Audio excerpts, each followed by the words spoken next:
তো গাইস সবার আগে এই টিকটক ভিডিওটা দেখো, তারপর এই ভিডিওর ফানি কমেন্টস পড়বো। Let's go. तो चलिए शुरू करते हैं। এই কেরাল্লা ছি মুজাফর ভাই ছি, এই ভর দুপুর বেলা তোর বেটা সরচার ভিয়ত আকাম কুকাম করছে। তোর বেটা তো শিক্ষা দীক্ষা বলে কিছু দিবার পারিসনি। আর আমার বেটিক যা দেখ প্রসাদপুর গার্লস স্কুলে ভর্তি করে দিছি। বাপরে তার শ্রদ্ধা ভক্তি, এখনো মনে হয় পড়ার টেবিলে বসে আছে। যা দেখ। এ বেটা তোর সাথে ওরা কে রে? আব্বা এটা কাদের চাচার মেয়ে। ওই উঠ আব্বা দেখা পাইছি উঠ। কি কাদের ভাই, তোমার বেটি তো আমার বেটার সাথে ভালোই পড়াশোনা করতেছে। আরে বিয়াই, এই বয়সে তো ছেলে পেলে একটু একটু খেলাধুলা না করে কোন বয়সে করবে? চলেন, বেয়াদব হয়েছে, থাকা লাগবে না একটু।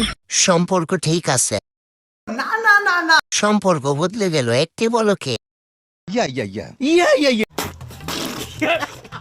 আমার মোবিল লাগবে। এই বয়সে একটু খেলাধুলা করবে না তো কোন বয়সে করবে? এত পড়াশোনা করলে বিপদ।